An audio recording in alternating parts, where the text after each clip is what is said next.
नमस्कार दोस्तों, stock market studies में फिर से एक बार आपको बहुत-बहुत स्वागत है। तो आज मैं फिर से आपके सामने कुछ इम्पोर्टेंस कंपनी का अपडेट शेयर करने वाला हूँ, तो वीडियो को पूरा लास्ट तक देखिएगा और अभी तक आपने चैनल को सब्सक्राइब नहीं किया तो ज़रूर कर लीजिएगा। तो सबसे पहले मैं डिस्कशन करूँगा ICICI Prudential life insurance company के बारे में। देखिए ICICI Prudential life insurance company के ऊपर एक गुड न्यूज़ है, जिसके चलते कंपनी लगातार भागते चले जा रहे हैं। अगर मैं चार्ट को देखूँ तो कंपनी के ऊपर देखिए हाई वॉल्यूम के साथ कंपनी लगातार भागते चले जा रहे हैं। तो जब इस कंपनी के ऊपर एंटी बना था तभी मैंने आपको वीडियो बनाकर शेयर किया। तो किस पॉइंट ऑफ व्यू से एंटी बना, चलो वो मैं एक बार आपके साथ शेयर कर लेता हूँ।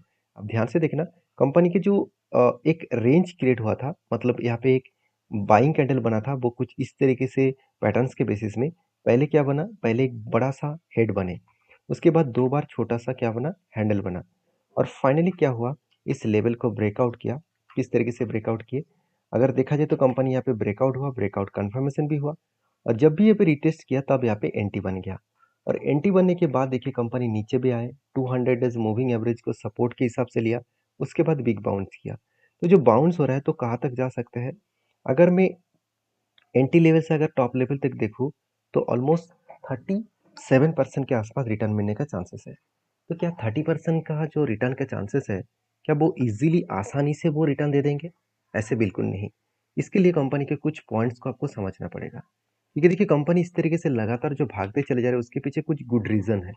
वो रीज़न के बारे में बात करूँ तो पहली बात, कंपनी के ऊपर एक अपडेट है, आप देख सकते हैं। ICICI Prudential life insurance start new business. Obviously वो बिज़नेस क्या स्टार्ट करें, actually business same to same है, कुछ न्यू प्रोजेक्ट ऐडिंग किया है खुद के बिज़नेस के ऊपर। वो देखिए link pension plan. Company first time pension plan को भी खुद के बिज़नेस को साथ ऐडिंग कर रहा है।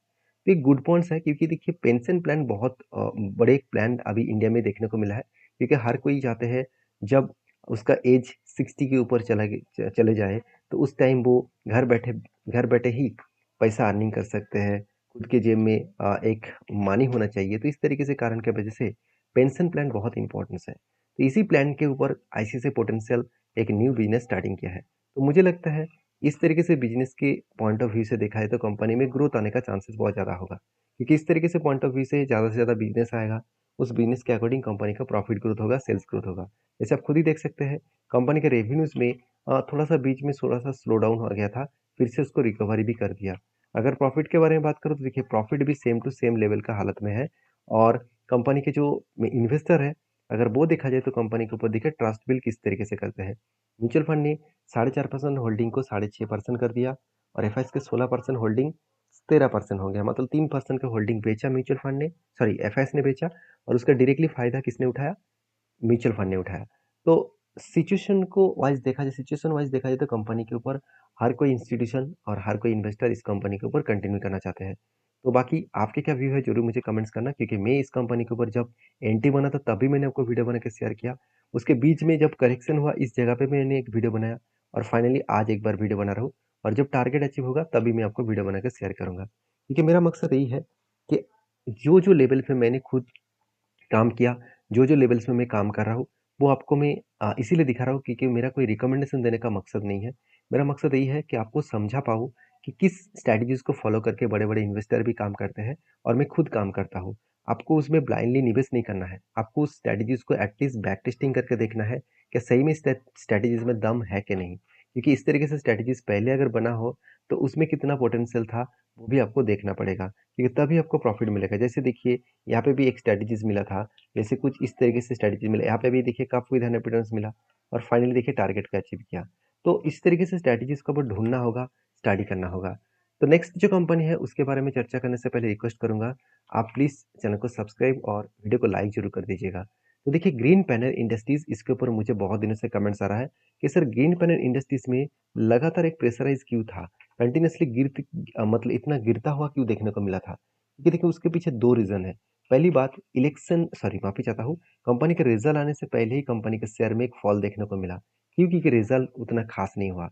अगर रिज़ल्ट के बारे में चर्चा करूँ, आप खुद ही देख सकते हैं, कंपनी का सेल्स लगातार गिरते चले गए, डाउन होता चला गया और इस बार तो सिर्फ़ के सिर्फ़ 15 करोड़ का टोटल कंपनी का प्रॉफ़िट हुआ और रेवेन्यूज़ कितने हुए? देखिए रेवेन्यूज़ भी सेम टू सेम यहाँ पे गिरता चला गया। 400 करोड़ का रेवेन्यूज़ घट के हो चुके हैं 369 करोड़ के आस-पास। तो जब कंपनी का रेवेन्यू गिर रहा है, कंपनी का प्रॉफ़िट डाउन हो रहा है, उसके साथ-साथ कंपनी के ऊपर इन्वेस्टर वो भी देखिए माल बेचकर भाग रहा है। आप खुद ही देख सकते हैं, म्यूचुअल फंड तो माल ऐड किया, मगर एफएस ने क्वांटिटी को सेल ऑफ किया। मतलब कुछ इंस्टीट्यूशन माल बेच रहा है और दूसरे इंस्टीट्यूशन माल खरीदारी कर रहा है। तो क्या ग्रीन पैनल के ऊपर दम नहीं है? अगर मैं इस कंपनी के दम के बारे में बात करूँ, तो मुझे इस कंपनी के कुछ चीज़ आपको दिखाना चाहिए। जैसे कंपनी के देखिए sales and profit growth last 12 month में, मतलब लास्ट 12 मंथ में हालत पूरा के पूरा बिगड़ चुके हैं। मतलब 12% के यहाँ पे लॉसेस देखने को मिला सेल्स में एंड प्रॉफिट में करीबन 40% के ऊपर लॉसेस, सॉरी लॉसेस नहीं कहूँगा, सेल्स डाउन हुआ है 12% के आसपास एंड प्रॉफिट डाउन हुआ है 44% के आसपास। तो जो कंपनी के लिए एक बहुत बड़ा खतरा बन चुके हैं और जिसके चलते कंपनी लगातार गिरते चले जा रहे हैं। तो अभी कंपनी को फिलहाल के लिए क्या सिचुएशन है? देखिए जब कंपनी के ऊपर एक पैटर्न क्रिएट हुआ था, शोल्डर कम हेड कम शोल्डर बने थे, तब यहाँ पे ब्रेकआउट भी हुआ, ब्रेकआउट कंफर्मेशन भी हुआ, नीचे आकर टेस्ट किया, इस जगह पे एंटी बने। उसके बाद देखिए बिग फॉल हो गया, उसके बाद कंपनी उसको रिकवरी भी किया है। देखिए अभी दो तरीके से सिनेरियो बनेगा, यहाँ पे भी एक शोल्डर, उसके बाद बिग हेड बने हैं, यहाँ पे एक शोल्डर बनने के बाद अगर ब्रेकआउट करे तो डबल कंफर्मेशन यहाँ पे मिल जाएगा और उसके बाद कंपनी ऊपर जाने का चांसेस है। अगर ऊपर तक गए तो कहाँ तक जाने का चांसेस है? 540 लेवल तक मैं इंतजार करूंगा। अभी देखिए मैं कोई आपको यहाँ पे ये नहीं कहूँगा कि आप यहाँ पे बाय करिए, सेल करिए, क्योंकि बहुत हाई रिस्क कंपनी है। तो आपके जो सेबी रिस्क एडवाइज़र है, ये सारे कंपनीज़ के बारे में एक बार चर्चा ज़रूर करिएगा उसके साथ, उसके बाद काम करिए। ब्लाइंडली किसी कंपनीज़ के ऊपर मेरे वीडियो देखकर काम मत करिएगा, क्योंकि यूट्यूब वीडियोज़ देखकर आप काम करने के लिए तैयार हैं, मतलब डायरेक्टली बाय सेल के हिसाब से आप वीडियो देख रहे हैं, तो मेरे हिसाब से आप गलत कर रहे हैं।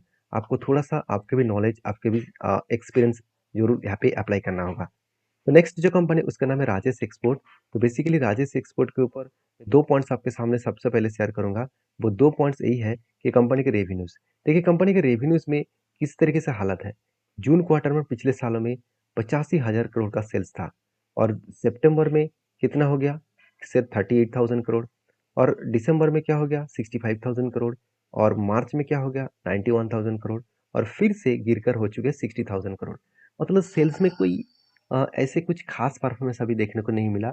बहुत ज़्यादा वोलेटिलिटी है, तो जिसके चलते कंपनी के ऊपर जो प्रॉफिट मार्जिन है, वो भी बुरी तरीके से यहाँ पे कम हो चुके हैं। जैसे 309 करोड़ का प्रॉफिट जो 2000 मतलब 23 में जून के क्वार्टर में हुआ था, मतलब पिछले साल में हुआ था, 1 साल बाद उसका प्रॉफिट आकर पहुंच चुके हैं सिर्फ के सिर्फ 11 करोड़। अच्छी बात यह है कि कंपनी पिछले क्वार्टर्स में लॉस किया था 31 करोड़ के आसपास। उसको कंपनी फिर से यहाँ पे रिकवरी भी की है। तो ये कुछ पॉइंट्स है जिस पॉइंट के बेसिस में कंपनी के ऊपर अभी भी लोगों को भरोसा है। लोगों का मतलब इंस्टीट्यूशन का भरोसा है। आप खुद ही देख सकते हैं, म्यूचुअल फंड भी कंटिन्यू कर रहा है इसके ऊपर और एफएस के पास भी जितना होल्डिंग्स था उसी होल्डिंग को वो कंटिन्यू कर रहा है। तो क्या सही में इस कंपनी में दम है? देखिए मैं एक बात इस कंपनी के ऊपर कहना चाहूँगा कि कंपनी मोनोपोली जैसे बिजनेस एंजॉय करते हैं, क्योंकि कंपनी 30% जो गोल्ड माइनिंग का जो मोनोपोली है वो इसी के पास है। तो ऑल ओवर इंडिया में नहीं, ऑल ओवर वर्ल्ड में, तो सारे विश्व में 30% किसी कंपनी का मार्केट शेयर है और वो भी गोल्ड जैसे प्रोडक्ट का माइनिंग का। तो इसमें इस कंपनी के ऊपर एक तो पॉजिटिविटी बनेगा। तो क्वेश्चन ये है कि सर गोल्ड माइनिंग कर रहे हैं, गोल्ड का प्राइस बढ़ा, तो इसका ग्रोथ क्यों नहीं हो रहा है? देखिए गोल्ड माइनिंग में बहुत ज़्यादा एक्सपेंस होते हैं। कोई भी माइनिंग कंपनीज के एक्सपेंस बहुत ज़्यादा होते हैं, क्योंकि उसको एक डीपली मतलब माइनिंग करना पड़ता है और उसका कोई गारंटी ही नहीं है, तो उस जगह पे उसको कितना गोल्ड मिलने वाला है, कितना उसको मतलब प्रोडक्ट मिलने वाला है।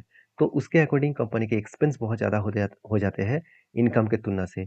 तो इस तरीके से कंपनी के ऊपर काम करने से पहले इस सारे चीज़ों को आपको ध्यान रखना होगा। तो बाकी रही बात टेक्निकली चार्ट पैटर्न्स का, तो मैंने पहले भी आपको डिस्कशन किया हो कि कंपनी एक रेंज के अंदर फँस चुके हैं। इसी रेंज के ऊपर कंपनी ट्रेड करने जा रहा है। वो रेंज निकल कर है, टॉप लेवल का रेंज को देखूँ तो ऑलमोस्ट 342 रुपीज़ के आसपास और डाउन लेवल का रेंज को देखूँ तो 246 रुपीज़ के आसपास। यही रेंज के ऊपर कंपनी कुछ टाइम नहीं, बहुत टाइम यहाँ पे बिता चुके हैं। एटलीस्ट देखा जाए तो कंपनी का जब इस रेंज स्टार्ट हुआ, तब से लेकर आज तक देखा जाए तो कंपनी 200 दिन बन चुके हैं। 200 दिन में कंपनी के ऊपर कुछ खास परफॉर्मेंस नहीं है और मुझे भी लग रहा है कि इतना जल्द से जल्द वो रिकवरी खुद को नहीं कर पाएँगे। और बहुत सारे दिग्गज एनालिसिस का ये भी कहना है कि राजेश एक्सपोर्ट को वापस आने में, वापस रिकवरी करने में थोड़ा-सा टाइम तो लगेगा। बाकी मेरा जो व्यू है वो मैं आपके साथ शेयर किया हूँ। आपके क्या व्यू है? ज़रूर मुझे कमेंट्स कर सकते हैं। नेक्स्ट जो कंपनी है उसका नाम है, आप देख सकते हैं, सफायर फूड्स इंडिया लिमिटेड। जो एक 10,600 करोड़ का कंपनी है, मगर इस कंपनी में एक गुड अपडेट यही है कि कंपनी स्प्लिट देने जा रहा है। 5 तारीख को कंपनी एक के बदले 10 सॉरी हर एक के बदले 5 शेयर कंपनी देने जा रहा है, क्योंकि इसका प्रीवियस फेस वैल्यू था ₹10, अभी न्यू फेस वैल्यू बनने जा रहा है ₹5 सॉरी ₹2। तो जिसके चलते कंपनी एक के बदले 5 शेयर देने जा रहा है। तो ये था कुछ कंपनीज का अपडेट। वीडियो अच्छा लगे तो प्लीज़ लाइक करना, चैनल को सब्सक्राइब भी करना और सारे वीडियोज़ को आपके सेबी रजिस्टर्ड एडवाइज़र के साथ एक बार बातचीत करके ही काम करना। तो मिलते हैं नेक्स्ट वीडियो में, तब तक के लिए धन्यवाद।